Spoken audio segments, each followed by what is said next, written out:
दैवी हेषा गुणमयी मम माया दुरत्यया ते प्रपद्यन्ते मायामेतान्तरन्ति ते दैवी हेषा गुणमयी मम माया दुरत्यया मामेव ये प्रपद्यन्ते मायामेतान्तरन्ति ते दैवी हेषा गुणमयी मम माया दुरत्यया मामेव ये प्रपद्यन्ते मायामेतान्तरन्ति ते दैवी हेषा गुणमयी मम माया दुरत्यया मामेव ये प्रपद्यन्ते मायामेतान्तरन्ति ते. सर्वत्र मीच व्याप्त आहे असं सांगितलं. किंबहुना अवघी रूपे तुझी देवा वंदू भावे करू सेवा. याप्रमाणे सर्वच काही काय किंबहुना 10व्या अध्यायातला शेवटचा श्लोक आहे. अथवा बहुनैतेन किं ज्ञातेन तवार्जुन विष्टभ्याहमिदं कृष्णम एकांशेन स्थितो जगत. माझ्या एकाच अंशावर हे सगळं जगत राहत आहे असं परमात्म्याने सांगितलं. परंतु अशा परमात्म्याचं ज्ञान लोकांना का होत नाही?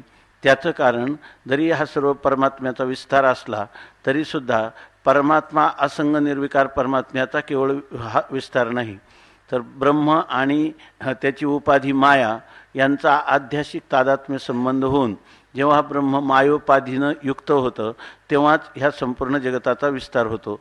त्याच्यामध्ये ही जी माया आहे ती अनादी आणि शांत अशी मानलेली माया ती ब्रह्माच्या आश्रयावर राहते आणि ब्रह्मालाच आच्छादित करते. त्यामुळं त्याला आपल्या नित्य असणाऱ्या सच्चिदानंद स्वरूपाची अनुभूती येत नाही. उलट ते सगळे जे जीव आहेत ते विकाराला आपलं विषयांध झालेले आहेत.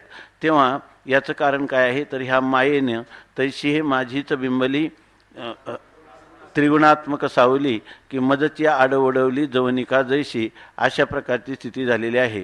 त्या डोळ्यात आलेलं पडळ डोळ्याचीच दृष्टी घालवतं. त्याप्रमाणे माझ्या आश्रयावर राहणाऱ्या मायेने माझ्या सच्चिदानंद अद्वैत स्वरूपाला त्या ठिकाणी आच्छादित केलं किंवा आवृत्त केलेलं आहे. तेव्हा आणि विषयांध झाले. तेव्हा ही विषयांधता कोणत्या प्रकाराने जाईल आणि जीव जो आहे तो आपल्या मूळ स्वरूप स्थितीला प्राप्त होईल याच्यासाठी काय उपाय? उपाय सांगतात भगवान. दैवी हेषा गुणमयी मम माया दुरत्यया मामेव ये प्रपद्यन्ते मायाम एताम तरंती ते. ही माया तरुण जाण्याला अत्यंत कठीण आहे, परंतु जे माझी शरणागती करतील त्यांना ही माया ते ह्या मायेतून सहजच तरुण जातील अशा प्रकारे भगवान परमात्मा अर्जुनाला सांगत आहेत. त्याच्यावर माऊलींची टीका आपण पाहत आहोत. माऊलींनी सांगितलं की या ठिकाणी हे जे माया आहे ती ब्रह्मरूपी पर्वतावर पहिल्यांदा संकल्प होतो. त्या ब्रह्माचा मायेशी संबंध होऊन प्राप्त झालेला जो ईश्वर भाव त्याच्या ठिकाणी पहिल्यांदा संकल्प होतो. एकोहम बहुश्याम प्रजायेय. मी एकटाच आहे तर ही संपूर्ण प्रजा उत्पन्न करावी असा संकल्प झाला की त्या प्रजेची उत्पत्ती करायची म्हणजे त्याला काही सामुग्री पाहिजे. ती सामुग्री म्हणजे त्या प्रजेचं सर्व देह किंवा हा संपूर्ण प्रपंच हा पंचमहाभूतापासून बनलेला आहे. म्हणून पंचमहाभूताचा भगवंताने संकल्प केल्याबरोबर एक पंचमहाभूतांचा बुडबुडा आला असं सांगितलेलं आहे. या ठिकाणी संकल्प केल्याबरोबर असं सांगितलं तर सगळ्या ठिकाणी याच प्रकारे सृष्टीच्या उत्पत्ती श्रुतीमध्ये पण सांगितली नाही. कधी 3 भूतापासून झाली, कधी पंचमहाभूतापासून झाली, कधी भगवंताच्या संकल्पापासून झाली, प्रकृतीपासून झाली, एकदम झाली, क्रमाक्रमाने झाली. अशा प्रकारचं जे वर्णन आहे त्या वर्णनातलं याचं कारण काय आहे? याचं कारण एवढंच आहे की सृष्टी सांगण्यात परमात्म्याचं किंवा श्रुती मातेचं तात्पर्य जगत सांगण्यात नाही, परमात्मा सांगण्यात आहे. परंतु परमात्म्याचं ज्ञान करून घेताना आगापै पंडुकुमारा येता स्वरूपाची आघारा करीतसे आडवारा विश्वाभासू जो. या ठिकाणी हा जो विश्वाचा आभास आहे तो परमात्म्याचं ज्ञान होऊ देत नाही. म्हणून हा परमात्म्यावर राहणारा त्याचा जो आभास जगदाभास, त्या जगदाभासाचं चिंतन, जगदाभास कसा खोटा आभास आहे, खोटा आहे हे सांगण्यासाठी श्रुती माऊली प्रवृत्त झाली. तेव्हा ती खोटी वस्तू किंवा मिथ्या वस्तू जी आहे ती खरी अधिष्ठानात त्या ठिकाणी नसतेच. आपण सांगतो अधिष्ठानावर भासते, अधिष्ठाना एवढी भासते, अधिष्ठानात मिसळून भासते, पण जिथं भासते त्याच ठिकाणी ती नसते. मग जर आता वंद्यापुत्राच्या लग्नाचा हिशेब कोण जुळू शकेल? कोणी जुळू शकणार नाही. तशी ही सदसद विलक्षण अनिर्वचनीय मिथ्या असणारी माया ही फक्त भासमात्र आहे, म्हणजे प्रतिती मात्र आहे आणि बाधयोग्य आहे. आणि ज्या पदार्थाचा बाध होतो तो बाधयोग्य पदार्थ त्रैकालिक अत्यंत अभावरूप तुच्छ आलिक किंवा शून्यरूप असतो. तेव्हा या पदार्थाचं काय वर्णन करता येईल श्रुतीलाही? म्हणून श्रुतीमातेचं तात्पर्य ते नसल्यामुळं कसंही माना, तुम्ही पंचभूतापासून माना, तीन भूतापासून माना, अचानक माना, ईश्वर संकल्पातून झालं म्हणा, काही जरी म्हटले तरी शेवटी ते काय आहे? मिथ्याच आहे. ते सांगण्यात तात्पर्य नाही. जसं एखादा दिवाळीच्या वेळेला लोक आनंदाने, दसऱ्याच्या वेळेला तो हत्ती करतात, मोठा दारूचा हत्ती करतात आणि ती दारू उडवण्याची दारू, शोभेची दारू, त्याचा हत्ती करतात आणि नंतर त्याला काय करतात? पेटवून देतात. पेटवून दिल्यानंतर त्या पेटवून देण्याच्या पूर्वी एक माणूस आला, तो म्हणे हा हत्ती कोणी केला? हा हत्ती बरोबर आला नाही. हत्तीचे सुपासारखे कान आणि दोन्ही समान पाहिजे. बघा, डावा कान थोडा मोठा झाला आहे आणि उजवा कान लहान झाला. हत्तीच्या पायाचं सुद्धा स्वरूप बरोबर नाही. ते पाय सगळे सारखे असायला पाहिजे, तसं दिसत नाही. हस्ती दंत जो आहे तो सुद्धा खुडल्यासारखा झालेला आहे. हत्ती शोभा देत नाही. हत्ती शोभा देत नाही. त्या घडवणाऱ्याने सांगितलं काही झालं तरी तो शोभेचा दारूचा हत्ती आहे, तो उडवूनच द्यायचा. तसं या ठिकाणी हे जगत सांगायचंच नाही, परंतु आडवं येतं म्हणून त्याचं कौतुक आहे. म्हणून माऊली म्हणतात की या ठिकाणी हे जे मावळवीत जगदाभासू नवल उदयला चंडांशू जो अद्वयाब्जिनी विकासू बंधू, आता ह्या संपूर्ण विश्वाचा आभास मावळवण्यासाठी श्रीगुरुरूपी सूर्य ह्या आकाशामध्ये, चिदाकाशामध्ये उत्पन्न झालेला आहे. किंबहुना हे चिदाकाश किंवा ब्रह्म जे आहे ते ब्रह्मच करुणा उपाधीनं गुरुरूपाने आपल्या जीवनात येतं आणि हा जगदाभास मावळवतं आणि केवळ आपलं असणारं जे स्वयंप्रकाश आत्मतत्व त्याला ब्रह्मरूपाने अवशिष्ट ठेवतं. अशा प्रकारची वेदांताची सरणी आहे आणि त्या सरणीला अनुसरूनच या ठिकाणी माऊली वर्णन करतात की ब्रह्माचळाचा आधाळा, ब्रह्माचळाचा एक अर्धवट तुटलेला कडा आणि त्याच्यावरून उगम पावणारी ही माया नदी जी आहे त्याच्यामध्ये भगवंताचा संकल्प झाला आणि त्या संकल्पापासून पंचमहाभूतांचा बुडबुडा आला. आणि मग ह्या सृष्टीचा हळूहळू, कारण सर्वम द्रव्यम पांचभौतिक, पंचकरण होऊनच ती सगळी द्रव्ये वेगवेगळी दिसतात.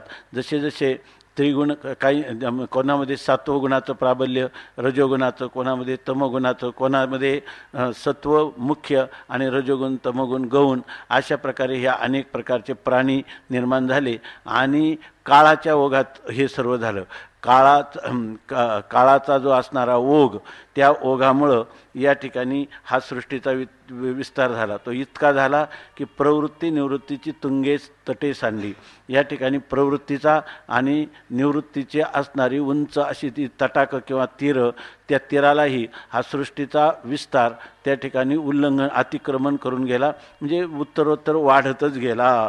आणि त्याच्यामध्ये काय झालं की ही जी माया नदी आहे हिला गुणगणाचेनी वृष्टी भरे.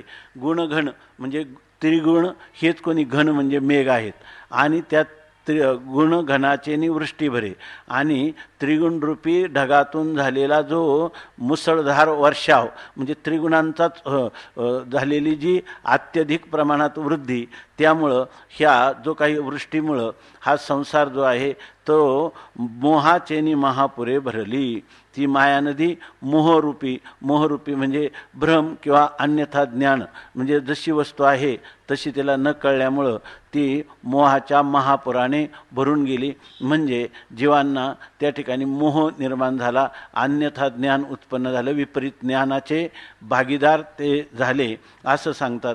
आणि मनुष्याला एकदा मोह झाला की मोह झालेला जो पुरुष आहे तर त्याची घेऊनी जात नगरे यमनियमांची. आपण कालच पाहिलं की अशा पुरुषाला हे जे अहिंसा, सत्य, आस्ते, ब्रह्मचर्य, अपरिग्रह किंवा शौच, संतोष, तप, स्वाध्याय आणि ईश्वर प्रणिधान हे असणारे जे यमनियम आहेत, ह्या यमनियमांची नगरं वाहून जातात त्या महापुरामध्ये. म्हणजे तो मनुष्य जो आहे तो यमनियमांचं अनुष्ठान करण्याला प्रवृत्त होत नाही, त्याच्या विरुद्ध अशा प्रकारचं वर्तन करायला लागतो. म्हणजे जीवनामध्ये मनुष्याचं अधपतन जे होतं ते ह्या ईश्वर सृष्टीमुळं होत नाही, त्याला जीवाची मनोमय सृष्टी ही कारण आहे. या त्या ठिकाणी काय केलं, जीवाने या ठिकाणी देह संबंधाने मी आणि आपलं देहासंबंधाने मी आणि त्या देहाच्या संबंधी असणाऱ्या संबंधाने ममत्व किंवा मी माझे आहेत असं म्हणून ते जीव काय झाले, विषयांध झाले आणि विषयातच सुखाचा शोध करायला लागले. आत्मसुखाचा त्यांना विसर पडला. ते आणि फळाची हवा हृदयी कामा झाला रे गावा, तयाचे घसणी दिवा ज्ञानाचा गेला, अशा प्रकारची त्यांची स्थिती झाली असं सांगतात. आणि मग एकदा यमनियम जीवनातून गेले की त्या मनुष्याच्या वर्तनामध्ये बदल होतो, परिवर्तन होतं आणि त्या ठिकाणी यमनियमाच्या नगरामध्ये सत्वगुणाचं प्राबल्य असतं आणि सत्वगुण मनुष्याला अंतर्मुख करून आत्मस्वरूपाचं अनुसंधान करण्यासाठी प्रवृत्त करत असतो. पण ज्या वेळेला आपल्या ठिकाणी आत्मस्वरूपाचं अज्ञानाचं कार्य म्हणून सत्वगुणाचा ऱ्हास मोहामुळं होतो, त्यावेळेला त्या पुरुषाच्या ठिकाणी रजगुण आणि तमगुण हे त्याच्या अंतःकरणात प्रविष्ट होतात आणि मग रजोगुणाचं आणि तमगुणांचं कार्य सुरू होतं. वास्तविक होता तो काय आपण काय निळोबरांची गवळण आहे, तो गुणातीत अशा स्वरूपाचा होता. परंतु आहे ना, काहीच न होनिया काही एक होता, नामरूपाच्या नामरूपातीत आपण नेनता ना, होण्या न होण्याच्या निर्णोनिया वार्ता, त्याचा संकल्पची झाला त्या प्रसवता हो. अशा प्रकारची स्थिती झाली की तो परमात्मा नामरूपातीत होता, गुणातीत होता, परंतु पहिल्यांदा त्याला सत्वगुणामध्ये तो आला. त्याच्यानंतर सत्वगुणाचाही जेव्हा त्याच्या ठिकाणी उपेक्षा झाली, त्या कारण का तर त्याला विपरीत ज्ञानामुळं मोहामुळं तो त्या ठिकाणी यमनियमाची नगरं ही वाहून गेली ह्या माया नदीमुळं. आणि मग काय झालं त्याचे परिणाम ते आता पुढं सांगतात. जे द्वेषाच्या आवर्ती दाटत, मत्सराचे वळसे पडत, माझी प्रमादादी तळपत महामीन. हे रूपक अलंकाराने एक हे मायेचं वर्णन करायचं. माया जणू काही एक नदी आहे आणि नदीमध्ये जसं काही घडतं तसंच ह्या माया ही एक नदी आहे, तिच्यामध्येही घडतं. नदीत जे घडतं त्याचं इकडं मायेमध्ये काय घडतं हे सांगतात. हा रूपक अलंकाराने केलेलं हे वर्णन आहे. रूपक अलंकारामध्ये दोघांमध्ये कसं साम्य आहे हे सांगतात.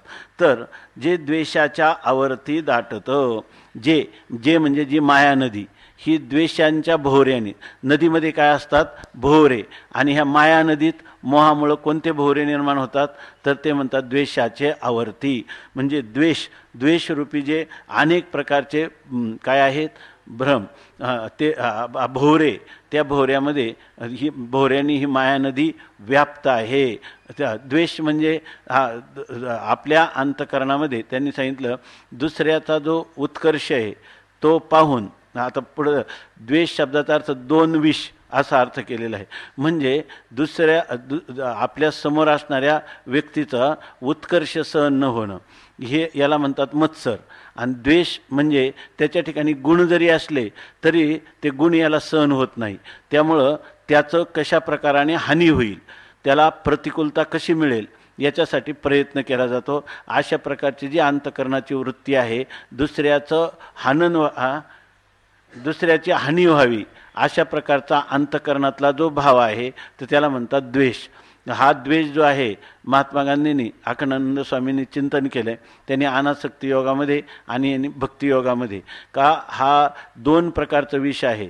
म्हणजे हा द्वेष जेव्हा ज्याच्या अंतःकरणात निर्माण होतो दुसऱ्याविषयी, दुसऱ्याच्या अकल्याण, दुसऱ्याचं अमंगल व्हावं असं तेव्हा त्याला वाटतं, तर त्यावेळेला पहिल्यांदा त्याच्या अंतःकरणातच एक ज्वलनात्मक वृत्ती निर्माण होते. आपण म्हणतो ना याच्यावर का जळतो, जळतो याचा अर्थ त्याचं कल्याण व्हावं असं वाटत नाही. तो चाललाय कल्याणाच्या इच्छेने, पण याला वाटतं की याचं अकल्याण व्हावं. का वाटतं याला? काय संबंध आहे? तर काय उगीचच वाटतं. उगीचच अधोगतीच्या मार्गाला जेव्हा मनुष्य जातो तेव्हा मोहामुळं त्याला दुसऱ्याचा अकल्याणाची इच्छा होते. त्यावेळेला पहिल्यांदा अंतःकरण वृत्ती मध्ये जे ज्वलन होतं ते ज्वलन जो द्वेष करतो त्याच्या अगोदर होतं. तो मनुष्य तिकडे शांत झोपलेला असतो. त्याच्या कल्याणासाठी जर आपण काही कार्यकारी अशा प्रकारची प्रवृत्ती झाली तर त्याला माहीत होतं, नाही तर त्याला माहीत होत नाही. त्याच्या अगोदर द्वेष करणाऱ्याचंच अंतःकरण जळत राहतं, म्हणजे त्याचंच अंतःकरण दग्ध होत राहतं आणि तो आपला शांत झोपलेला असतो. आणि जेव्हा ते कार्यकारी होतो द्वेष, त्यावेळेला त्यालाही हानी पोचते. म्हणून हे दोन प्रकारचा विषय असं अखंडानंद स्वामींनी सांगितलं. म्हणून ह्या द्वेषाचे भोवरे, कारण काय मनुष्य एकदा भोवऱ्यात सापडला ना, आपले ते राजे आहेत, त्यांनी काय केलं, धरणावरून उडी मारली खाली इंद्रायणीमध्ये, आणि नेमका खाली भोवरा होता. त्या भोवऱ्यामध्ये ते जायचे, खाली जायचे आणि पुन्हा वर यायचे. वर आले की वाचवा म्हणायचा, हात काढेपर्यंत भोवरा पुन्हा त्यांना खाली नेऊन घालायचा. तसा हा द्वेष एकदा अंतःकरणात उत्पन्न झाला की त्या द्वेषातून मनुष्य लवकर बाहेर येत नाही. ही ज्वलनात्मक अंतःकरणाची वृत्ती जी आहे ती मनुष्याला कधीच लवकर सुटत नाही. म्हणून द्वेषाचा त्याग आहे ना, अगोदर एखादी द्वेषाची प्रवृत्ती उत्पन्न झाली त्याच वेळेला त्या वृत्तीला आपण थोपवलं पाहिजे. नाहीतर द्वेष एकदा वाढत गेला का द्वेषाने द्वेष वाढत जातो. असं सांगतात की एकदा अर्जुनाला, आपण कीर्तनात ऐकलं असेल की का अर्जुनाला भगवंतांनी हा द्वेष कसा देतो यासाठी दोन राक्षसांचं युद्ध पाहायला मिळालं की त्याच्यामध्ये त्याने काय केलं, एकदा त्याला चितपट केलं का तो काय करायचा, त्याला म्हणायचा मला चितपट करतो असं म्हणायचा की लगेच तो ताबडतोब एक हात वाढायचा, आणि तो एक हात वाढला की लगेच तो त्या दुसऱ्याला चितपट करायचा. त्याने सांगितलं की तू मला चितपट केलं, आता पुन्हा युद्ध कर, तुझ्याकडं पाहतो. त्याला एक हात वाढायचं, एक हात उंची वाढायची, बल शारीर बल वाढायचं, तो त्याला चितपट करायचा. असं करता करता ते खूप मोठे पार आकाशाला भिडले. आणि त्याच्यानंतर काय झालं की एक जण पडल्यानंतर शाबास म्हटला. शाबास म्हटल्यावर त्याचा द्वेष काय झाला, त्याची उंची कमी व्हायला लागली. असं करता करता तो एका हरभऱ्याच्या दाणे एवढा झाला. त्याचा अर्थ आहे आपला जो द्वेष करतो त्या द्वेषाचं उत्तर द्वेषाने कधीच द्यायचं नाही. त्याचं कल्याणाची कामना आपण अंतःकरणात केली तर त्याच्याही अंतःकरणात असणारा परमात्मा आज त्याच्याविषयीचा द्वेष हा कमी करून जातो. म्हणून इथं द्वेषाचा भोवरा असं म्हटलेले, द्वेषाच्या आवर्ती दाटतं. त्या ठिकाणी द्वेषांच्या भोवऱ्यांनी ही माया नदी भरलेली आहे. म्हणजे सगळं जर आपण पाहिलं ना, आपल्याला वाटतं की आपण मानवी जीवन जगतो याचं जर विश्लेषण केलं तर आपलं जीवन आहे ना, स्वामी महाराज नेहमी म्हणायचे आपण जीवनाचा अर्थ रागद्वेषाने भरलेलं जीवन, ज्याच्यामध्ये रागद्वेषांचा विस्तार आहे की आसक्तीचे पदार्थ मिळवणं आणि जे प्रतिकूल पदार्थ आहेत त्यांचा अवेअर करणं, याच्यासाठीच आपल्या जीवनाची शक्ती चालली. म्हणजे आपण रागद्वेषाला सोडतो का रागद्वेषाला वाढवतो? रागद्वेषाला आपण उत्तरोत्तर वृद्धिंगत करीत याचंच नाव आपण जीवन देतो की ज्याच्यामध्ये रागद्वेष हे भगवंताला मान्यच नाही. गीतेमध्ये सर्वात रागद्वेष रहित जीवन असलं पाहिजे त्याच्यावर भर दिलेला आहे. आणि रागद्वेष रहित जीवन कोणाचं होतं? ज्याला आत्मज्ञानी पुरुषच रागद्वेष रहित राहू शकतो, इतर कोणी राहू शकत नाही. म्हणून त्या ठिकाणी जे आपण म्हणतो ना, वर्णन केलेलं आहे की म्हणून तो दैवागळा वाणीत असो वेळोवेळा का साम्य शेजे डोळा लागला तया. ज्याच्या ठिकाणी साम्यरूपी शय्येवर जो शबला त्याला कोणाचा राग आहे का द्वेष आहे? रागही नाही आणि दोष नाही. असा जो पुरुष आहे भगवान म्हणतात की मी त्याचं वारंवार वर्णन करतो, माझी वाणीला तृप्ती वाटत नाही म्हणून त्याचं मी वर्णन करतो. काय बोला? रागद्वेष जरी निमाले तरी ब्रह्मीचे स्वराज्य आले, मग तो सुखभोगी आपुले आपणची. खरं आपलं आत्मसुख, आपलं सुख भोगायला अडथळा कोणाचा आहे? तर रागद्वेषाचा आहे. रागद्वेष गेले का भगवान स्वतः सांगतात, माऊली सांगतात की त्याला ब्रह्मीचं साम्राज्य त्याला प्राप्त झालं. म्हणून आपणची विश्व झाला तरी भेदभाव सहजची गेला, म्हणून द्वेषू ठेला तया पुरुषा. जर त्या समोरचा पुरुष जो आहे तर तो आपणच जर सर्व विश्वरूप झालेलं आहे तर सर्व मीच आहे, सर्वम यद अयम आत्मा, सर्वत्र माझीच व्याप्ती आहे, तर द्वेष कोणाचा करू? या ठिकाणी द्वेष करायला दुसरा पदार्थच राहत नाही, अशा प्रकारची स्थिती आहे. आणि आपण संसारामध्ये करतो म्हणजे आपण एकमेकाला टाळ्या देतो म्हणजे त्याला जिंकलं. आता त्याचं कसं पुढे सांगणारच आहे. मत्सराचे वळसे पडतं, आणि जीवनामध्ये मत्सराची वळणं पडलेली. नदी वाहत असताना प्रवाह कसा वाकडा होतो तसं या ठिकाणी तो वाकडा झाला की नदी पुन्हा त्याच मार्गाने वाहत राहते.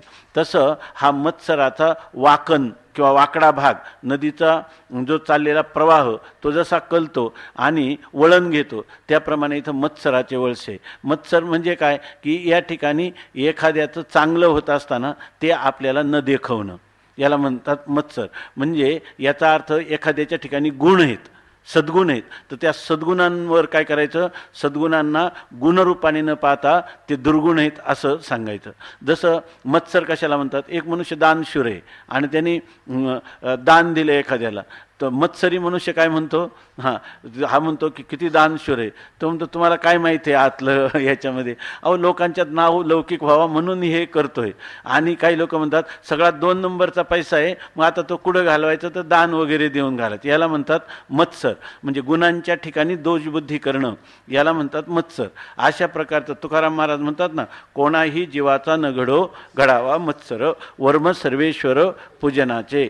ज्याच्यामध्ये गुणांच्या विषयी सुद्धा दोषबुद्धी केली जाते, याला म्हणतात मत्सरी वृत्ती. आणि ह्या मायारूपी नदीमध्ये जसा द्वेषाचा भोवरा आहे, त्या भोवऱ्यामध्ये जीव सापडतात आणि दुःखी होतात, त्याचप्रमाणे दुसरं काय आहे, त्या नदीचं पडलेलं वळण आहे. आणि ते वळण कशाचं आहे, तर मत्सराचे वळसे पडतं. आणि माझी प्रमादादी तळपत महामीन.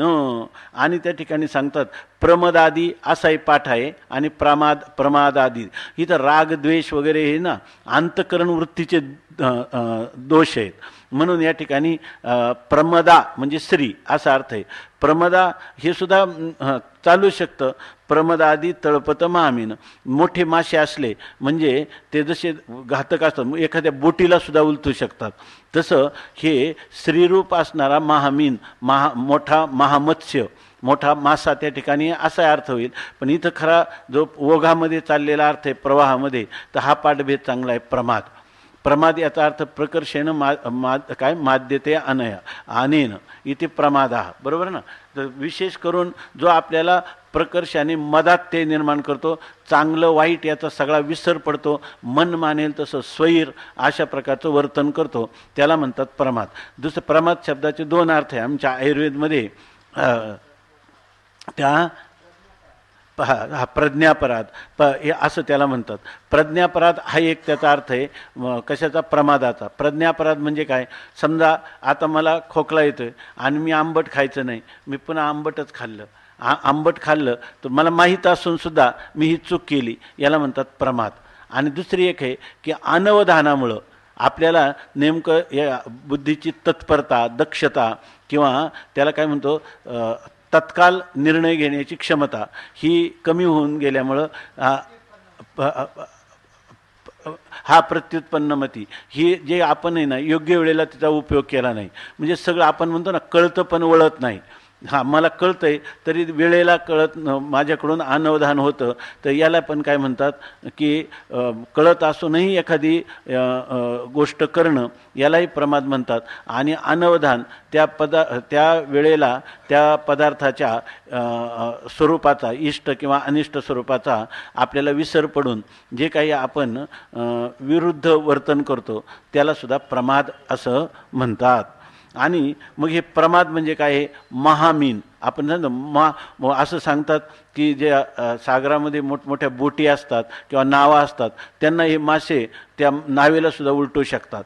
तसा हा प्रमाद हा महामत्स्य आहे. म्हणजे आपल्या जीवनाची धूळधान करणारा अशा प्रकारचा हा महान मासा त्या माया नदीमध्ये असतो. नदीमध्ये मासे असतात, तसं इथं मासे कोण आहे, तर महान मासे म्हणजे प्रमाद. आणि प्रमाद आदी असं त्यांनी लिहिलं आहे. म्हणजे प्रमाद असणं, भ्रम असणं किंवा इतरही दोष असणं, ह्या दोष हेच कोणी मासे आहेत. जेथ प्रपंचाची वळणे, कर्माची ओभाने, वरी तरताती ओसाने सुखदुःखांची. आणि त्याच्यामध्ये काय आहे, प्रपंचाची वळणं आहेत. म्हणजे सारखी नदी जी आहे ती प्रवाह बदलत राहते. तर इथं प्रपंचाची वळणं म्हणजे काय, तर आपलं घर, पत्नी, पुत्र, नातेवाईक ही प्रपंचामध्ये असणारी वळणं आहेत. आणि ती वळणं कशी आहेत, तर कर्माची ओभाने. आणि त्याच्यामध्ये नदी पूर्वाहीला आपण बघा, ज्यावेळेला इंद्रायणी माता दुथडी भरून वाहते आणि वेगाने वाहते, तेव्हा आपल्याला शेजारी काय बोलतो हे कळत नाही, इतका मोठा त्या महापुराचा घो घो अशा प्रकारचा आवाज असतो. तसं या ठिकाणी काय आहे, कर्माची ओभाने. ओभाने म्हणजे बोभाट. तर या ठिकाणी कोणतं, पापरूप कर्म किंवा पुण्यरूप कर्म. सारखा ह्या मायारूपी नदीमध्ये दोनच भाग आहेत, एक पापरूपी कर्म किंवा पुण्यरूपी कर्म, आणि यांचा हा महापूर चालू आहे. याच्यामध्ये माऊली आपल्याला सावधान करतात. काही लोक पायाला भोवरा बांधून असत्कर्म करत नाही, पण सत्कर्म करतात. आणि ते कशासाठी करतात, तर आपल्याला सद्गती प्राप्त व्हावी, इहलोकातले किंवा परलोकातले भोग प्राप्त व्हावे, यासाठी पुण्य जमवाजमव पुण्याचा संचय करतात. काही लोक जे आहेत तर ती लोक स्वैराचाराने वर्तन करून पापाचा संचय करतात. तेव्हा ह्या माया नदीमध्ये पाप आणि पुण्य रूपी कर्मांचा धो धो आवाज सारखाच चालू आहे असं सांगतात. आशा नावाची एक नदी आहे, तिला पाप आणि असंच आहे, पाप आणि पुण्य हे तिचे दोन तट आहेत आणि त्या दोन तटावरून ती वाहते असं सांगितलेलं आहे. त्याप्रमाणे या ठिकाणी सांगतात, तरताती ओसाने सुखदुःखांची. आणि मग पाप पुण्यरूपी कर्म केले का त्या कर्माचे काय होतात, त्यांना फलं भोगावी लागतात. मग ही कुठं, ह्या मायारूपी नदीमध्येच. ज्या वेळेला पाप पुण्य ही आपल्याकडून होतं, पाप पुण्याचा बोभाट होतो, म्हणजे पाप पुण्याचा मोठा आवाज करीत, घोघो आवाज करीत ही माया नदी वाहते. त्यावेळेला तिच्यावर काय तरुण आले दिसतं महापुरामध्ये. जसं ते लोक म्हणतात ना, पुरात वाहून आलेले त्याला म्हणतात पुराड, आहे की नाही. आपल्या इकडे एखादा मनुष्य जर आला ना तर त्याला म्हणतात हे पुराड आहे. पुराड आहे म्हणजे पुरावर सहज वाहणार आहे. तसं संसार प्रवाहामध्ये वाहणारं जे जीवन आहे, ज्या जीवनामध्ये विचाराचा विवेकाचा अभाव आहे, आणि ज्या जीवनाकडं इतर जे लोक आहेत ते त्याची उपेक्षा करतात, असं जीवन म्हणजे कोणतं जीवन, पुराड जीवन. म्हणजे आमचे ते शास्त्री महाराज सांगायचे, याला मनुष्य कसं काय म्हणावं. ते म्हणजे कारण याला मनुष्य म्हणावं कारण हा आहे आणि मनुष्यासारखा दिसतो. किंबहुना याला आहेत का म्हणायचं, याचं अस्तित्व म्हणजे काय आहे. पुराडाचं अस्तित्व म्हणजे काय, दिसतात म्हणून आहेत, या असं ते म्हणायचे, दिसतात म्हणून आहेत. तसं हे पाप पुण्य केल्याचं त्याचं जे फल आहे, फलबल कल्पे पाप, त्याच्यावर काय येतं, वरचा असलेलं त्या महापुरामध्ये वर आलेला जो कचरा आहे त्याला म्हणतात पुराड. आणि ते पुराड कोणतं आहे, तर पापाचं फल दुःख आणि पुण्याचं फल सुख, हे त्या महानदीमध्ये पुरामध्ये वाहत आलेलं पुराड किंवा एक त्याज्य भाग त्याच्यावर आहे. म्हणजे आपण ज्या पाप पुण्याचा विचार करतो ना आपल्या दैनंदिन जीवनामध्ये, लोक म्हणतात हा मनुष्य पुण्यवान आहे म्हणजे खरं, आणि हा मनुष्य पापी आहे म्हणजे पापी मनुष्य म्हणजे पूर्ण वाया गेला, आणि पुण्यवान मनुष्य म्हणजे पूर्ण परिपूर्णतेला पावला.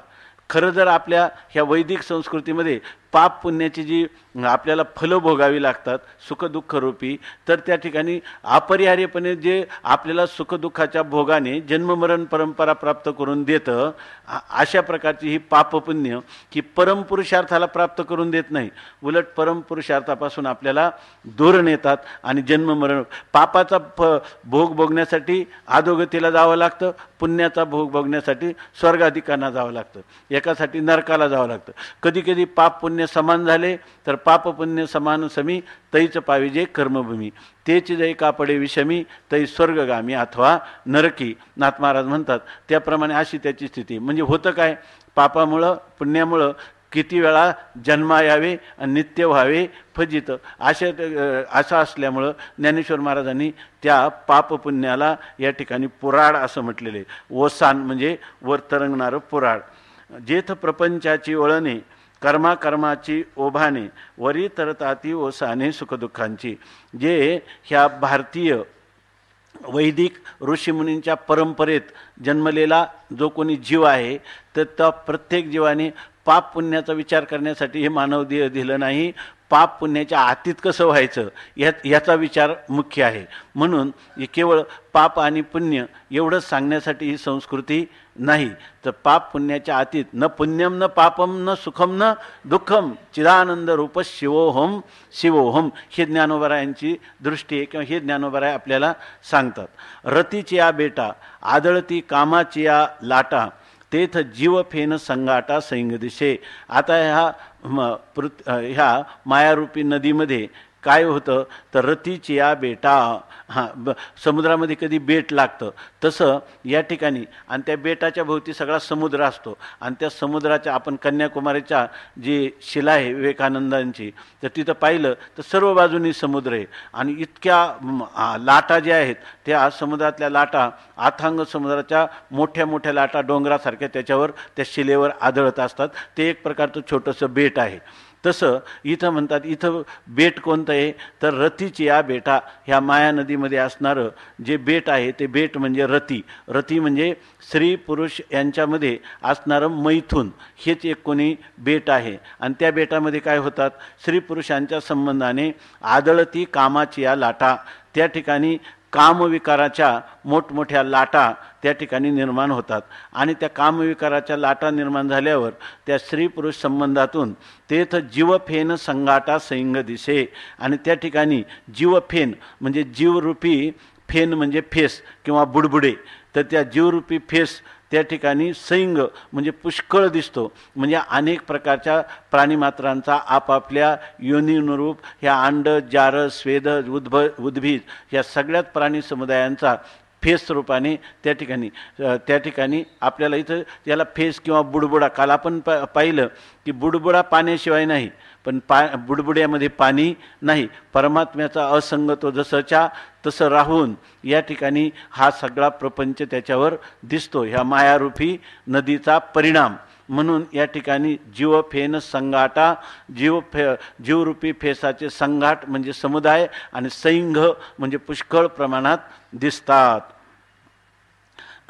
अहंकाराच्या चळिया वरी मदत्रयाचिया उकळिया जेथ विषयोर्मीच्या आकळिया उल्लाळ घेती.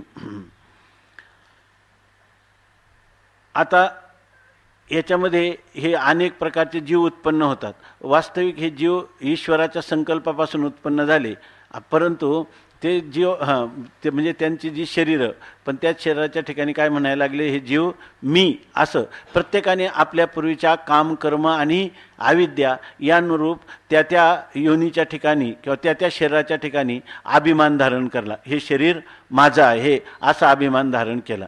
म्हणून आपण आता थोडा विचार केला की ही सुखदुःखाला कारण ही ईश्वराने केलेली निर्माण नाही, ही जीवाने तिच्या ठिकाणी जो अभिमान धरला तो खरा दुःखाला कारण होतो. जर जीवाने ईश्वर सृष्टीचा त्या ठिकाणी ईश्वराची सृष्टी त्याच्या संकल्पाप्रमाणे चाललेली आहे, हे मी, शरीर मी आणि शरीर माझं, हे जर दोन गोष्टी सोडून दिल्या तर जीवाला कशाला दुःख होईल, जीवाला पाप पुण्य तरी निर्माण होईल का? कारण ज्या स्थूल सूक्ष्म कारण शरीराच्या होणाऱ्या क्रिया, ह्या क्रिया ईश्वरी समष्टी असणारा ईश्वर, त्या ईश्वराच्या संकल्पाने चालू आहेत. माझा याच्याशी कोणत्याही प्रकारचा संबंध नाही. मी तर त्या ईश्वराचे अधिष्ठान असणारा आत्मा आहे असं समजलं तर आपल्या ज्ञानाच्या प्रांतात अशा पुरुषाला काय होईल, संचित कर्म बाधेल का संचित दग्धच होऊन जाईल, त्याला क्रियमान कर्म लागेल का? नाही. ते देहाभिमानी पुरुषाला केलेलं कर्म जे असतं, केलेलं जो ज्या कर्माचा करता असतो तो त्या कर्मफलाचा भोगता. हा नियम कोणासाठी? हा ज्ञानवानासाठी का अज्ञानासाठी? अज्ञानासाठी. अज्ञान कोणाला म्हणतात? जो देहाला अज्ञानी कोणाला म्हणतात? जो देहाला मी म्हणतो तो, आणि देह संबंधियांना माझं म्हणतो तो अज्ञानी. परंतु ही सृष्टी तर परमात्म्याने केलेली आहे, परंतु जो त्याच्या ठिकाणी स्वतः ईश्वर सृष्टीतले पदार्थ आपलं देहादिक प्रपंचाच्या ठिकाणी ज्या देहाच्या ठिकाणी मी असा अभिमान धारण करतो, त्या देहाभिमानी पुरुषाला मी म्हणून केलेलं जे कर्म आहे त्या कर्माचं फल त्याला अपरिहार्यपणे भोगावं लागतं. हेच सांगतात की त्या ठिकाणी अहंकाराच्या चळ्या, त्याच्यामध्ये अहंकाराच्या चळे, आपण म्हणतो पाऊस कसं चांगली चळ येऊन गेली म्हणजे पावसाची चांगली धार येऊन गेली, म्हणजे तशा अहंकाराच्या या ठिकाणी चळिया म्हणजे धारा आहेत. आणि त्या अहंकार एकदा झाला की तो अहंकार खूप इतका वाढतो की त्या अहंकाराची जितकी वृद्धी होत जाते तितका काय होतं, मदत्रयाच्या ओकळिया. त्या ठिकाणी पाण्याला जशी उकळी येते किंवा नदी जशी त्याला काय म्हणतो वर वाढत राहते लाटाच्या रूपाने, तसे या ठिकाणी इथं उकळ्या कशाच्या आहे? मदत्रयाच्या. 3 प्रकारचा मद. 3 प्रकारचा म्हणजे कोणाच्या ठिकाणी आपल्या शरीर बलाचा मद आहे, कोणाच्या ठिकाणी धनाचा मद आहे, कोणाच्या ठिकाणी विद्येचा मद आहे. परंतु हा सर्व जो आहे तो आपल्याला आपल्या स्वस्वरूपापासून च्युत करतो, अनर्थाकडे नेतो.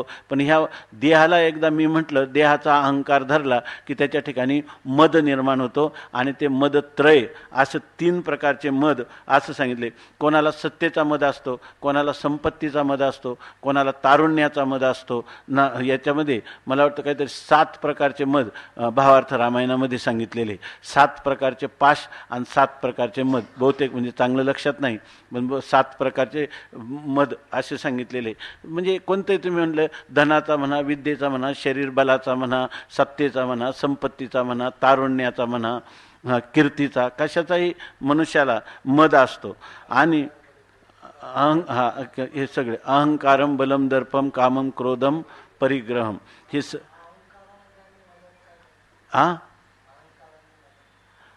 अहंकार आणि मद. अहंकार म्हणजे फक्त अभिनिवेश धारण करणं, आणि मद म्हणजे सत्य काय असत्य काय याच्याविषयी ज्याची बुद्धी कुठलाही निर्णय करता स्वैराचाराने प्रवृत्त होते, त्याचं कारण आहे मद.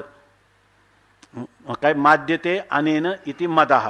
ज्याच्यामुळं जसा मनुष्य धोत्र्याचं बीज आहे, आणि जर धोत्र्यात धत्तूर बीज म्हणतात त्याला, आणि ते जर आपण सेवन केलं तर तो मनुष्य काय होतो, किंवा भांग प्याला तर तो कसा, दारू प्याला तर त्याला काय आहे, मद निर्माण होतं. म्हणजे त्याला आपलं सुद्धा वस्त्राची आठवण राहत नाही, काय करावं आणि काही नाही. म्हणून माऊली आपलं नाथ महाराज लिहितात की जो मोले मदिरा खाये तो तेने छंदे नाचे गाये. हे कशातलं चाललेलं आहे? हे मदाचा परिणाम आहे की नाही. आणि हा देह मी आहे, मी ब्राह्मण आहे, मी क्षत्रिय आहे, मी पुरुष आहे, हा काय फक्त देहाभिमान आहे.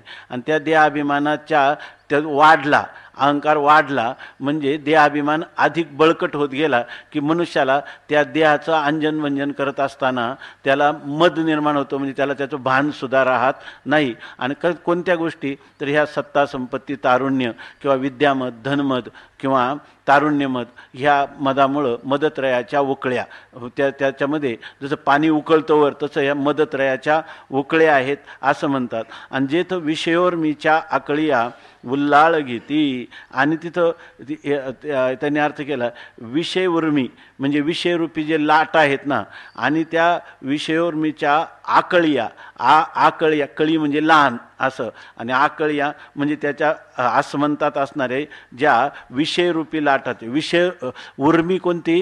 विषयरूपी उर्मी म्हणजे लाट. विषयोर्मी म्हणजे विषयरूपी लाटा, म्हणजे शब्द, स्पर्श, रूप, रस, गंध यांच्या मोठमोठ्या लाटा. म्हणजे हे विषय मला इदम मे छात, इदम मे छात इतिच्छा कामशब्दिता, हे विषय मला प्राप्तच असावेत असं त्या जीवाला जेव्हा वाटायला लागतं, तेव्हा ह्या विषयरूपी लाटांचे जे तुषार आहेत ते उल्लाळ घेती. उल्लाळ घेती म्हणजे मोठ्या वेगाने धावत राहतात. त्या लाटा ज्या आहेत त्या लाटामध्ये जे तुषार आहे, जेव्हा लाटा एकमेकावर आदळतात तेव्हा मध्ये नाही का त्याचे तुषार उडतात, तशा ह्या विषयरूपी लाटांच्या मधून तुषार ते उकळ्या घेते. म्हणजे ते त्या ठिकाणी स्वैरपणाने धावत राहतात किंवा सर्व बाजूने जणू काही उड्या मारत असतात. आता उदयास्तांचे लोंढे पाडित जन्ममरणाचे चोंढे, जेथ पांचभौतिक बुडबुडे होती जाती. आता म्हणतात ठीक आहे ना, उदयास्तांचे चोंडे. आणखीन हे मागे सांगितलं ना, काळकलनीचे नि वेगळे. हा काळाचा एक वेग आहे की ज्याच्यामध्ये प्राणी मात्र उत्पन्न होतात, त्या काळामध्ये त्यांची स्थिती राहते, आणि नंतर काय होतात, एक काळ असा येतो की त्या काळामध्ये त्यांचा पुन्हा नाश होतो. आणि अशा वेळेला याला कारण कोण आहे? आपण म्हणतो आजचा दिवस उगवला, आजचा दिवस मावळला. तर हे याच्यामुळं हे उदयास्तांचे लोंढे म्हणजे ह्या मायारूपी नदीमध्येच चंद्र, सूर्य यांचे उदय आणि अस्त ह्या माया नदीमध्येच होत असतात. आणि ह्या चंद्र सूर्यादिकांच्या उदयास्त हेच कोणी लोंढे, आणि ते काय करतात, त्या लोंढ्यामध्ये पाडित जन्ममरणाचे चोंडे, आपण म्हणतो ना चोंडीवर जायचं. चोंडीवर जायचं म्हणजे जिथं पाण्याचा धबधबा असतो आणि त्या धबधब्याने काय होतं, सारखं पाणी पडून पडून खळगा होतो. म्हणून आमच्या इकडे एक जागा आहे, त्याला म्हणतात रुईचोंडा. रुईचोंडा म्हणजे तिथं ज्या मोठ्या उंचावरून जो धबधबा खाली पडतो त्याच्यामुळे ते इतकं खोल झालेलं आहे का जुनी लोक म्हणतात 7 बाजांचा दोरी आहे ना ती त्याला पुरत नाही, म्हणजे याचा ठाव नाही म्हणतात. ठाव तर लागतच असेल, पण ते असं म्हणण्याची हे किंवदंती आहे. तर तसं हे जे जन्ममरणाचे जे तोंडे जसे दिवस येतात तर त्याच्यामध्ये काय होतं, मनुष्याला ते जसे उदयास्त होतात तशी कर्म करतो, कर्माचं फल भोगण्यासाठी त्याच्या ठिकाणी जन्म आणि मरण त्याला भोगावं लागतं. आणि जे हा जन्ममरणाचे चोंडे म्हणजे मोठमोठे खळगे त्याच्यामध्ये पडतात.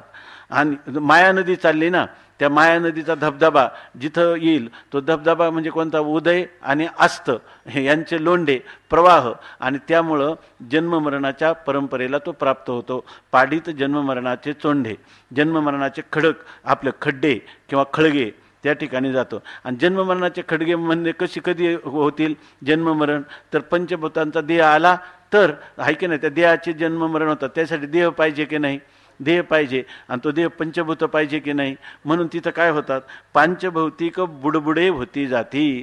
त्या ठिकाणी पंचमहाभूतांचे लहान लहान बुडबुडे होतात आणि जातात. म्हणजे अनेक जन्म आणि मरण, पुनरपि जननम पुनरपि मरणम पुनरपि जननी जठरे शयनम इह संसारे खलु दुस्तारे, काय कृपया अपारे पाही मुरारे. अशा प्रकारचं त्या पांचभौतिक बुडबुडे पुन्हा पुन्हा उत्पन्न होतात. उत्पन्न होऊन कायमचे शाश्वत राहतात का जाती होती आणि जाती. सम्मोह विभ्रम मासे गिळिताती धैर्याचे आमिषे, तेथे देवडे भोवत वळसे अज्ञानाचे.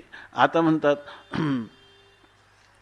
सम्मोह विभ्रम मासे, त्या मनुष्याला काय होतं, पहिल्यांदा सम्मोह म्हणजे मोह, आपण वैचित्य म्हणजे त्याला अनेक प्रकारची विपरीत ज्ञान होतात आणि त्यामुळं विपरीत ज्ञानामुळं त्याला निर्णय करता येत नाही. त्यामुळं तो विभ्रमाला म्हणजे विशेष भ्रमाला तो प्राप्त होतो. आणि एकदा त्या मोहामुळं तो भ्रांतीला प्राप्त झाला की त्यामुळं त्याला काय होतं, गिळिताती धैर्याचे आमिषे. त्याला मोह होतं, म्हणजे धर्म म्हणजे काय, अधर्म म्हणजे काय, नित्य काय आहे, अनित्य काय आहे, सत्य काय आहे, मिथ्या काय आहे, ग्राह्य काय आहे, त्याज्य काय आहे, सार काय आहे, आसार काय आहे, याच्याविषयी त्याला भ्रांती झाली, त्याला कळतच नाही. त्यामुळं याच्यामध्ये होतं काय, तर त्याला गुरूंनी शास्त्रांनी जे सांगितलं ते त्याचं अनुसरण करावं याचं भान राहत नाही. म्हणून हे सम्मोह विभ्रम काय मासे, हे कोणी एक मासे आहेत. आणि मासे जसे आपलं अन्न खात असतात, इथं हे सम्मोहापासून निर्माण झालेला जो भ्रम आणि त्या भ्रमरूपी असणारे जे मासे ते काय करतात, मासा काय करतो, जे काही गळाला लावलेलं जे आमिष आहे ते आमिष खातो. तसं हे लोकसुद्धा काय करतात, गिळती धैर्यात हे मासे आमिष खातात. त्याप्रमाणे हे सम्मोह विभ्रम रूपी असणारे मासे हे जे सात्विक धैर्य, सात्विक धृतीचं काही लक्षण केले, धृत्या यया धारयते मन प्राणेंद्रिय क्रिया योगेना व्यभिचारिण्या धृती सा पार्थ सात्विकी. हे जे सात्विक धैर्य असतं ना, की ज्याच्यामुळं आपलं मन इंद्रिय यांचं काय करतं, मनुष्य निग्रह करतं. काय योगेना अव्यभिचारिण्या, अव्यभिचारी अशा योगाच्या द्वारा. म्हणजे एकदा जो निश्चय झाला त्या निश्चयापासून कधीच पुन्हा परान्मुख व्हायचं नाही. तस्मात् शास्त्रम प्रमाणन्ते, या कार्याने या न्यायाने आपल्याला जे शास्त्र सांगेल त्याच प्रकारचं वर्तन करायचं, याचं यांना भान राहत नाही. म्हणून ते काय करतात, ही सात्विक धृतीला पहिल्यांदा हे मासे काय टाकतात, गिळून टाकतात. म्हणजे सात्विक धृतीचं कार्य होऊ देत नाही. त्या ठिकाणी तामसी किंवा राजसी अशा प्रकारच्या धृतीचं प्राबल्य त्या ठिकाणी वाढतं. म्हणून म्हणतात की सम्मोह विभ्रम मासे गिळित धैर्याची आमिषे, आणि तेथे देवडे भोवत वळसे अज्ञानाचे. आणि त्या नदीमध्ये काय होतात, अज्ञानाचे भोवरे हे कसे देवडे, आपण म्हणतो ना देवडाचरणी, म्हणजे भगवंतानी एक पाय वाकडा केलेला आहे आणि एक पाय वाकडा, देवडाचरणी वाजवितो वेणू. त्याप्रमाणे हे जे नदीमध्ये कशाचे भोवरे आहेत, अज्ञानाचे भोवरे.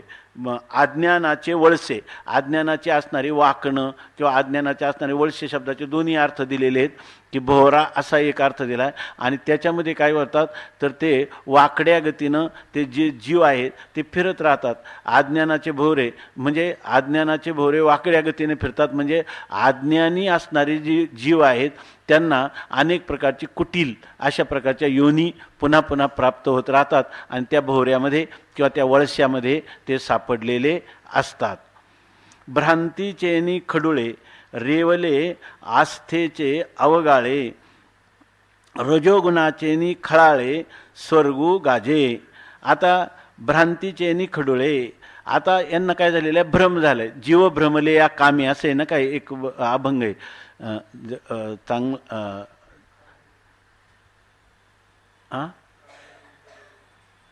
जीव असाच आहे ना, जीव भ्रमले या कामी असं एक आहे अभंग. तर हे जे या ठिकाणी भ्रांतीचेनी खडोळे, जीवांना काय झालेला भ्रम झालेला आहे. जीवांना भ्रम झाला म्हणजे काय, मी आत्मा आहे हे ज्ञान झालं नाही, त्यामुळं देह मी आहे, देहसंबंधी माझे आहे अशा प्रकारचा झालेला भ्रम किंवा देहाभिमान हा सुद्धा भ्रमाचाच परिणाम आहे. कर्तृत्व भोक्तृत्व हा सुद्धा भ्रमाचाच परिणाम आहे. आणि सगळे जीव काय झाले भ्रमात सापडलेले आहेत. आणि भ्रम काय आहे तर भ्रम म्हणजे भ्रांतीचेनी खडोळे. आपण म्हणतो नाही पाणी जरा खडूळपणा पाण्याचा गेला पाहिजे, जुने शब्द आहेत. खडूळपणा म्हणजे गढूळपणा, मालिन्य. तर हा माया नदीमध्ये खरा मालिन्य कोणतं आहे तर या ठिकाणी भ्रम हेच मालिन्य आहे. म्हणजे वस्तू जशी आहे तशी न कळणं आणि तिच्याविषयी अन्यथा ज्ञान, जशी नाही तसं ज्ञान. रज्जू रूपाने कळला नाही म्हणजे तो त्या ठिकाणी सर्पादिकांच्या रूपाने जसा भासावा तसा ह्या जीवांना भ्रम झाला. आणि ह्या माया नदीमधील हा भ्रम हेच कोणी मालिन्य आहे. आणि त्याच्यामध्ये रेवले आस्थेचे अवगाळे, आणि या ठिकाणी आस्थेचे अवगाळे रेवले म्हणजे आस्था म्हणजे कोणती, आसमंता स्थिती. पण कुठं आसमंता स्थिती, सगळं जे माया आणि माया कार्य आहे ना त्याच्यामध्येच राहणं ही त्याची आस्था आहे. आस्था म्हणजे त्याची वेदवाक्यावर असणारा विश्वास, ही आस्था नाही किंवा ही आस्तिकत्व त्याचं इथं नाही. याची आस्था कशाची, संसार सत्य आहे, संसारातले भोग सत्य आहे, त्यानेच मी सुखी होतो अशा प्रकारची प्रपंचाविषयी असणारी जी आस्था म्हणजे तत्परता, हेच कोणी अवगाळ म्हणजे हा त्याच्यामध्ये असणारा गाळ आहे किंवा दलदल आहे. आणि त्याच्यामध्ये काय झालं, आस्थेचे अवगाळे म्हणजे प्रपंचामध्ये तत्पर आहे. तिथं सांगता ना की कामी श्वानापरी जागे, आणि काय कथे माझी निद्रा लागे, आणि रात्री काय कामी श्वानापरी जागे, याला म्हणायचं आस्था. कामामध्ये कुत्र्याप्रमाणे जागा राहतो आणि कथेच्या ठिकाणी मात्र निद्रा घे लोडाशी टेकोनिया, अशी याची आस्था आहे. आणि म्हणून त्या आस्था हाच कोणा कल्याणू काळू पाहे तरी तया ते आळसू खाय. जर कल्याणाची एखादी वेळ असली ना तर त्यावेळेला त्याला आळस ग्रास करतो, त्याला त्याचं करण्याचा कंटाळा येतो. ना प्रमादी तरी होय, प्रमादी तो होय. आणि जर प्रमाद करायचा झाला ना म्हणजे जाणून बुजून जर त्याची स्वैराचारात प्रवृत्ती करायची झाली तर तू म्हणशील ते करील असंच ना, तर त्याच्यामध्ये एकदम जागा राहतो. अशा आपलं मारुती बाबा सांगत असतात की तो मनुष्य काय म्हणतो की घोड्यावर बसला होता आणि चालायला लागला आणि घोड्यावरच झोप यायला लागली. त्याला तर रात्रभर झोपला होता व्यवस्थित आणि तरीसुद्धा संध्याकाळच्या वेळेला त्याला झोप यायला लागली. तो म्हणायला लागला गड्याला की तू इथं कुठं या ठिकाणी मला झोप येते, कीर्तन तर चालू नाही ना, असं तो म्हटला. दुसऱ्या दिवशी त्याला रात्रभर जागरण झालं, पुन्हा रात्रीचा प्रवास करायची वेळ आली, पुन्हा रस्त्याने चालला तर त्याला झोपच येईना. काही केलं त्यांनी सांगितलं, गड्याला सांगितलं ज्या अर्थी मला झोप येत नाही त्या अर्थी इथं कुठंतरी तमाशाचा फडा असला पाहिजे, हे असं सांगतात. याला म्हणतात रेवले आस्थेचे अवगाळे. ही आस्था म्हणजे प्रपंचामध्ये असणारी आस्था किंवा तत्परता, त्याच्याविषयी सत्यत्व बुद्धी, भोग्यत्व बुद्धी, हेच कोणी आस्था. आणि त्याचं रेवगाळ म्हणजे गाळाचा भाग किंवा दलदल म्हणतो. आणि त्या गाळामध्ये रेवले म्हणजे हे ऋतून बसले. हां धर्म तो न कळे काय झाकले ती डोळे, जीव हा हे पाहिजे, जीव भ्रमले या कामे कैशी कळो येतीवर. ह्या कामामध्ये त्यांची आस्था आहे. त्यांना हे मार्मिक रहस्य वर्म कसं कळेल? सुरुवात काय याची?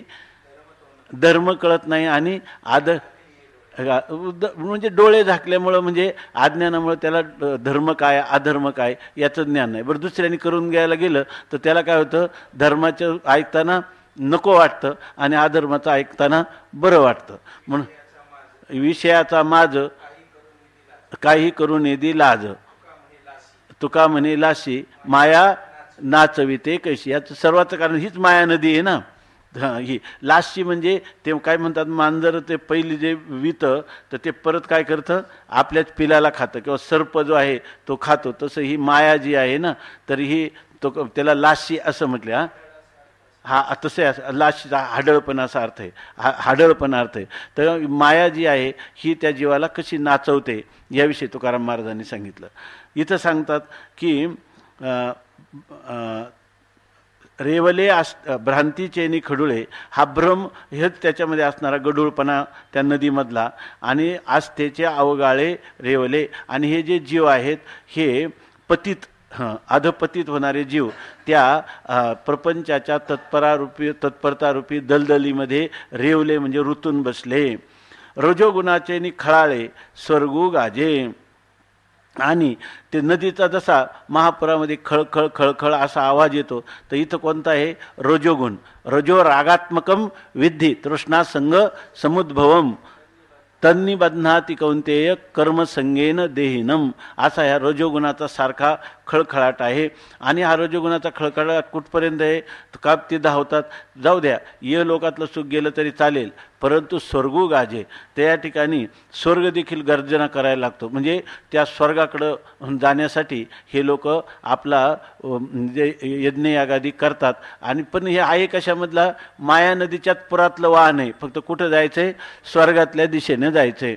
इतकं अनेक देवतांचा विग्रह प्राप्त होईल, तिथं अमृत प्राशन करायला मिळेल. तिथं तुम्हाला जरी चिंतामणीच्या सडका कल्पवृक्षाचा बगीचे असले तरीसुद्धा तेतम भुक्त्वा स्वर्गलोकम विशालम क्षिणे पुण्ये मर्त्यलोकम विशंती. एवं त्रयी धर्म मनु प्रपन्ना गतागतम काम कामा लभंते. जैसा वेश्या भोगी कवडावेचे मग दारही विपुन येतेचे, तैसे लाजिरवाणे दीक्षितांचे काय सांगो, असं माऊली म्हणतात. पै पुन्हा तमाचे धारसे वाढ सत्वाचे स्थिरपण जाड, किंबहुना हे दुवाड माया नदी. आता तमाचे वाढ धारसे, तमोगुणाचा जो धारा आहे किंवा प्रवाह आहे तो तर काय आहे? वाढ, म्हणजे फारच मोठा आहे. म्हणजे तमोगुणात सापडलेला मनुष्य तमोगुणातून परत बाहेर निघू इच्छित नाही. म्हणून तमोगुणाची मोठी विस्ताराने असणारी महान अशा प्रकारची या ठिकाणी महान अशा प्रकारचा हा प्रवाह वाढ धारसे, म्हणजे मोठा प्रवाह आहे तमोगुणाचा. तमोगुणामध्ये सापडलेला मनुष्य तमोगुणातून बाहेर यावं वाटत नाही. माऊलीनं वर्णन केलं ना, त्याला आळस, निद्रा आणि प्रमाद हे तीन त्या तमोगुणाचे मुख्य आहेत. की तमोगुणाचे राक्षसी ते जे सद्बुद्धी ते ग्रासी, विवेकाचा ठाव चिपशी निशाचरी, जे त्याला एक राक्षसी किंवा हाडळ असं म्हटलेलं आहे. असं हे तमोगुणाचं. प्रमाद करण्यात तर त्याला काय वाटतं? एक प्रकारचा आनंदच वाटतो. म्हणजे शास्त्र विरुद्ध वर्तन करायचं, जाणून किंवा न जाणून, पण काही केलं तरी प्रमाद करण्यात त्याला चांगलं वाटतं. आळस. आणि तिसरं आहे निद्रा. इतक्या निद्रेचा त्याला आवड आहे. माऊली काय सांगतात? वाटेने जाताना ठेच लागली, खाली पडला तरी तो काय होतो? घोरायला लागतो. वाटे जाता वेगे कलाताई डोळा लागे, अमृतही नेघे जरी निद आली. जर त्याला कोणी म्हटलं, त्याला झोप येत असले आणि हे अमृत थोडं पी, तर ते सुद्धा नको म्हणतो. याला म्हणतात तमाचे धारसे वाढ. मग तुम्ही म्हणा हे तमोगुणाचं रजोगुणाचं बरोबर, पण सत्वगुण कसा आहे? म्हणून त्यांनी सांगितलं की हा सत्वगुण आहे ना, तर सत्वाचे स्थिरपण जाड. सत्वामध्ये मनुष्य काय राहतो, सत्वगुणामध्ये स्थिर राहतो, चंचल नसतो. पण ते स्थिर राहण्याची आवड लागली ना तर त्या सत्वाचं स्थिरपण सुद्धा जाड आहे, म्हणजे घट्ट आहे, म्हणजे ते सत्वगुणातून बाहेर निघावं वाटत नाही.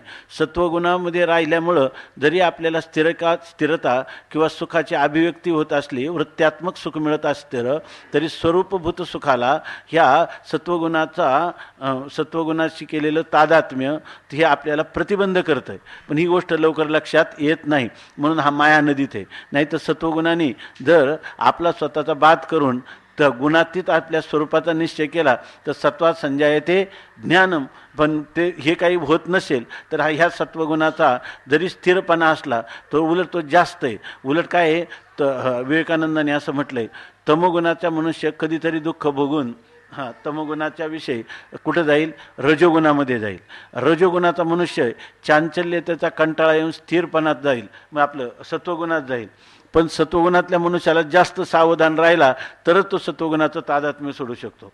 म्हणून सत्वगुणातून सत्वगुणच आपल्याला सोडविल अशा भ्रांतीत राहिला तर त्या मनुष्याचं, म्हणून त्यासाठी त्यावेळेला गुरु किंवा शास्त्र यांच्या मदतीनं हा सत्वगुण हा बंधनकारक कसा आहे हे आपण स्वतःही अंतर्मुख विचार केला आणि गुरु किंवा शास्त्र यांचं अशा क्षणाला साह्य घेतलं तरच मनुष्य त्रिगुणातीत होऊ शकतो. म्हणून याची गणना सुद्धा इथं काय केले, तमाचे धारसे वाढ आणि सत्वाचे स्थिरपण जाड.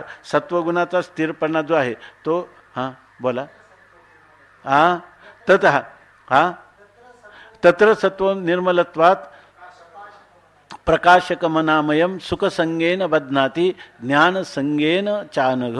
आपल्याला सुख आणि ज्ञान ह्या सत्वगुणाचे लक्षण आहेत, परंतु ते सुख कोणतं आहे, वृत्त्यात्मक सुख आहे.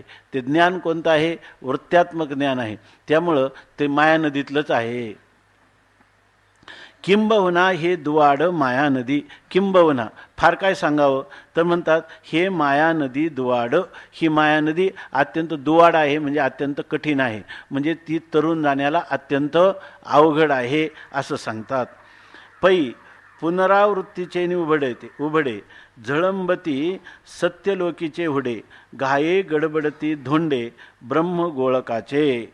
पै निश्चयाने सांगतात, पुनरावृत्तीचे उभाडे म्हणजे ह्या माया नदीमध्ये सारखी पुनरावृत्ती आहे. पुनरावृत्तीचे असणारे उभड म्हणजे पुनरावृत्तीची असणारी उसळ, काय उसळणं किंवा उसळी. पुनरावृत्तीची असणारी जी उसळी म्हणजे पुन्हा पुन्हा जन्म आणि पुन्हा पुन्हा मरण. काय एक जन्मापाठी मरण, मरणापाठी जन्म, अशा प्रकारे काय मातेच्या उदर कोरी पचोनी विष्ठेच्या दातरी उकडोनी नवमासवरी जन्मजन्मोनी मरती. किंवा पुन्हा पुन्हा काय जन्मजन्मोनी मरती. जन्म आणि मरण हे त्याचं सारखं चाललं. याला म्हणतात की पुनरावृत्तीची माया नदीतली ही जन्ममरणरूपी पुन्हा पुन्हा जन्म पुन्हा मरण ही एक उसळी आहे. आणि ती कुठपर्यंत जाते तर झळंबती सत्यलोकीचे हुडे. फार मनुष्य एखाद्या चिलटाच्या जन्मापासून तर त्याच्या कितीही उत्क्रांती झाली तर कुठपर्यंत जातो तर सत्यलोकीचे हुडे झळंबती. या ठिकाणी सत्यलोकाच्या म्हणजे हिरण्यगर्भ किंवा ब्रह्मदेवापर्यंत, ब्रह्मलोकापर्यंत तो जाऊन पोचतो. आणि कुठं सत्यलोकीचे हुडे म्हणजे सत्यलोकाचे असणारे मोठे जे बुरुज आहेत ब्रह्मलोकातले, तिथं जाऊन झळंबती म्हणजे आदळतात. ह्या लाटा ज्या आहेत त्या जीवफेन संघाटा सैंग दिसे. तर तोच हिरण्यगर्भ सुद्धा काय आहे, जीवच आहे. म्हणजे त्या हिरण्यगर्भ लोकापर्यंत किंवा ब्रह्मलोकापर्यंत ह्या लाटा जातात. म्हणजे जीवाच्या जन्ममरण तिथं जरी तुम्ही ब्रह्मलोकाला गेले तरी तुम्हाला परत पुनरावृत्ती टळत नाही. कारण ब्रह्मलोकाला गेले तर ते थोडे लोक आहेत की जे त्यांना ब्रह्मलोकात गेल्याबरोबर काय होतं, कल्पांताच्या वेळेला ज्ञान होऊन मुक्त होतात. असे जीव किती आहेत, थोडे. ज्यांनी मोक्षासाठी केलेले, ज्यांनी ब्रह्मलोकाच्या प्राप्ती व्हावी म्हणून केलेले, ते पुन्हा पुनरावृत्तीला येत असतात. बाकीचे कल्पांताच्या वेळेला मुक्त होतात. आपल्या वेदांतामध्ये ब्रह्मसूत्रामध्ये याचा विचार केलेला आहे. परंतु तिथंच ज्ञानोबारांच्या दृष्टीनं ब्रह्मलोकाचा जो बुरुज आहे त्या बुरुजाला जाऊन आदळतात. म्हणजे फार तर तिथपर्यंत पोचतात, मोक्ष त्यांना प्राप्त होत नाही. ही माया नदी म्हणजे ब्रह्मदेव लोकाला गेला, ब्रह्मदेव झाला तरीसुद्धा काय आहे त्या ठिकाणी ते जीवत्व त्याचं जसंच्या तसंच आहे. तो माया नदीमध्येच अजून त्या ठिकाणी निमज्जन करत आहे.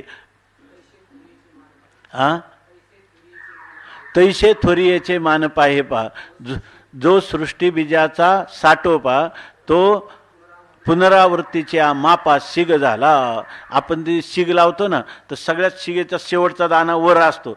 तसा ह्या जन्म घेणाऱ्यामध्ये शिगेचा दाना कोण आहे? पुनरावृत्ती करणाऱ्यामध्ये शिगेचा दाना आहे ब्रह्मदेव, आहे की नाही?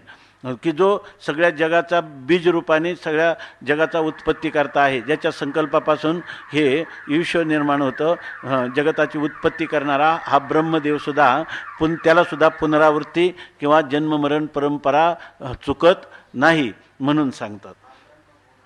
आ ब्रह्म भुवनान लोकान पुनरावर्तिनो अर्जुन मामुपेत्य तु कौंतेय पुनर्जन्म न विद्यते. जोपर्यंत माझ्या स्वरूपाला प्राप्त होत नाही तोपर्यंत त्याला जन्ममरण परंपरा त्याची खंडित होत नाही असं सांगतात. आता आणखी काय होतं? घाये गडबडती धोंडे पै पुनरावृत्तीचे निवडे, झळंबती सत्यलोकीचे हुडे, घाये गडबडती धोंडे ब्रह्मगोळकाचे. ब्रह्मगोळकाचे म्हणजे ब्रह्मांडाचे. आणि ह्या ब्रह्मांडाचे जे धोंडे म्हणजे हे जे गोल आकाराचे असणारे दगड, कोण? ब्रह्मांड म्हणजे एक प्रकारचे गोल आकाराचे काय आहेत? धोंडे म्हणजे पाषाण आहेत. ते सुद्धा घाये गडबडती, ते सुद्धा ह्या माया नदीमध्ये पुन्हा घाये म्हणजे अगदी त्वरेने, गडबडती म्हणजे खाली घसरत निसरत त्या ठिकाणी येतात. म्हणजे ब्रह्म शिगेच्या दाण्या तुका म्हणे त्यांचे कळले आम्हा वर्म, जे जे कर्मधर्म नाशिवंत. म्हणून तुकाराम महाराज काय म्हणतात? ब्रह्मादिक पदे दुःखाची शिराणी, तेथे चित्तजनी जडो देशी, किंवा तेथे दुश्चित्तजनी जडो देशी. कारण आम्हाला त्याचं वर्म कळलेलं आहे म्हणून आम्हाला ब्रह्मलोकही नको आणि काही नको, वैकुंठीचा वास आहे तया सुखा नाश, अशा प्रकारचं म्हणतात. म्हणून पुनरावृत्तीने उभडे, झळंबती सत्यलोकीचे हुडे, घाये गडबडती धोंडे ब्रह्मगोळकाचे, तया पानियाचे वहिलेपणे, अजूनी न धरती ओभाने, आयसा मायापुर हा कवने तरी जे लगा. आता म्हणतात ह्या मायेच्या पुरामध्ये जो त्या मायेच्या पुरामध्ये जो वेग आहे, त्या पानियाचे वहिलेपणे, त्या पाण्याचं वहिलेपण म्हणजे पाण्याचा असणारा अतिशय जो वेग आहे, त्या वेगाने अजूनही न धरती ओभाने, ओभाने धरणं म्हणजे त्याला अडवणं, त्याला प्रतिबंध करणं, प्रतिबद्ध करणं. परंतु ह्या माया नदीचा पुरे जसे मोठमोठे नद्या आहेत, त्या नद्यांना काय अडवलं, धरणं घातली, त्या पाण्याला त्या ठिकाणी अडवून धरलं की नाही, त्याचा उपयोग पण केला शेती वगैरेसाठी. परंतु आता आसामसारख्या ठिकाणी जिथं का असं काही योजना करता येत नाही का त्या नदीचं पण दरवर्षी हजारो लोक वाहून जातात, काही त्याची नुकसान होते, परंतु त्याला कोणी अडवू शकलं नाही. या ब्रह्मपुत्रासारख्या जे नद म्हणतात त्याला, म्हणजे मोठ्या महान नद्या, त्यांचा प्रवाह कोणी रोखू शकत नाही. तसं ह्या माया नदीचा प्रवाह आहे ना, पानियाचे वहिलेपणे, ह्या पाण्याचा इतका तीव्र अशा प्रकारचा वेग आहे की त्याला अजूनही ओभाने न धरती, अजून कोणीही त्याला अडवू शकलं. ओभाने धरणे म्हणजे अडवणं, त्याला अजून कोणीही अडवलं नाही जन्ममरणाच्या परंपरेला. कारण असा आहे हा ऐसा हा मायापूर कवने तरी जे लगा, असा असणारा हा जो मायारूपी महापूर आहे, ह्या महापुरातून कोण बरं काय विचारतात? कवने तरी जे लगा, हा कोणाच्या द्वारा तरून जाऊ शकेल, म्हणजे कोण ह्या मायापुराचं अतिक्रमण किंवा उल्लंघन करील किंवा त्याच्यातून उत्तीर्ण होईल, असं प्रश्नार्थक म्हणजे याला काय म्हणतो? आक्षेपार्थक. आता आपण काय याचं उत्तर देऊ? हे ऐकल्यावरच आपल्याला भीती वाटायला लागली. ब्रह्मदेवापर्यंत असे तर आपण कुठं, आहे की नाही? दर्यामे खसखस, आपले तेच होणार आता, आहे की नाही? आता आपण काय करावं? पुन्हा पुन्हा जन्मावून आगतिकपणे मरावं, आहे की नाही? जर कोणालाच उल्लंघन होत नाही तर कवने तरी जे लगा, हा कोणाकडून कोण याचा तरुण जाईल, असा प्रश्न विचारला माऊलीला. सगळे उत्तर काय द्यायला लागले? आता काही नाही, कोणीच तरुण जाऊ शकणार नाही, असा त्याचा अर्थ झाला ना. माणसाला भीती वाटली याची. येथे एक नवलावं, जो जो की जे तरुण पाय तो तो आपावो होय ते ऐक. आता तुम्ही असं म्हणाल ज्याच्यातून काहीच विलाज नाही, पण विलाज काहीतरी सांगा ना. तर माऊली सांगतात उपाय सांगू, हिच्यात तरुण जाण्याचा जो उपाय आहे ना तो तुम्हाला उलट अपाय होईल. आता हे मनुष्याने जाळून घ्यावं का पुरून घ्यावं आहे की नाही, अशी साधकाची अवस्था होईल की ह्याच्यामध्ये आम्हाला वाटतं इतका कठीण हा महापूर आणि याच्यातून तरल्याशिवाय तर काही मनुष्याला तरुणोपाय नाही. पण तरुणोपाय करायचा तर म्हणतात जो जो की जे तरुण पाहो, त्याच्यातून तरुण जाण्याचा जो जो उपाय करायचा ना तो तो आपावो होय ते ऐक. म्हणजे आपण करायला गेलो उपाय आणि तो अपाय होतो, असे ह्या मायानदीतून तरणाऱ्याची पद्धती. अर्थात आता तर काय नाही, कारणच नाही या मायानदीतून तरुण जाण्याचा विचार करण्यापेक्षा चांगल्या प्रकारे संसार करीत राहावा आहे की नाही. याच्यासाठी दुसरं काय करायचं आता, जो जो की जे उपाव. बरं माऊली काय पुन्हा म्हणतात, तो तो आपावो होय, तो अपाय होतो. आणि तो कसा अपाय होतो ते ऐक.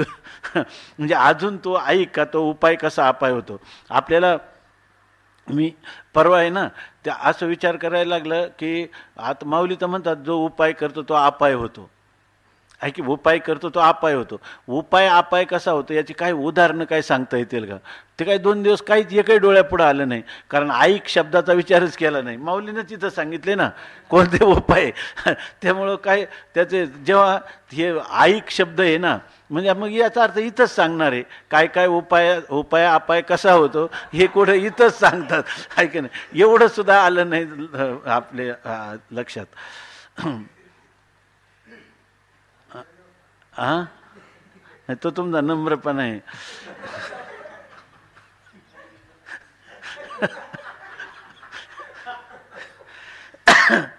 येथ एक नव लावो, जो जो की जे तरुण पावो, तो तो आपावो होय ते ऐक. परवा ते हे आलं होतं मागं कधी सांगितलं एक कशामध्ये तरी आलं होतं पेपरमध्ये कशामध्ये, जो तो कोपर्निकस नावाचा एक शास्त्रज्ञ होऊन गेला. तर त्या कोपर्निकसने काय केलं, त्यांनी एक मांजर पाळलं. ते मांजर असं त्याला त्या मांजरावर खूप प्रेम होतं. पण पुढं काय झालं, ते मांजर वेळालं. त्या मांजराला तो नेहमी याच्यामध्ये राहायचा प्रयोगशाळेमध्ये. मग ते मांजर जर बाहेर गेलेलं असलं तर त्याला येण्यासाठी तो दरवाजा बंद असायचा. मग त्याने एका सुताराला बोलावलं आणि तिथं एक मोठं छिद्र करून घेतलं दरवाजाला, म्हणजे ते मांजर कधी आलं तरी जाईल. पुढं काय झालं, ते मांजर वेळालं. मांजराला बरी 3-4 पिलं झाली. मग त्याने त्या सुताराला परत बोलावलं आणि त्याला सांगितलं की लहान लहान असे छिद्र कर 4, की बा त्या लहान बालकांना जाता येईल त्या पिलांना. तो सुतारा आला सर्व साहित्य घेऊन. त्यांनी सांगितलं साहेब काय काम आहे सर. तर त्यांनी सांगितलं हे काम आहे असं हे जे मांजराला जसं केलं ना तसं पिलांना. त्यांनी सांगितलं एवढं मोठं मांजर जातं आहे ना त्याच्यातून पिल्लू सहज जाईल. आता एवढा मोठा शास्त्रज्ञ त्याला एवढंच कसं कळलं नाही. ऐक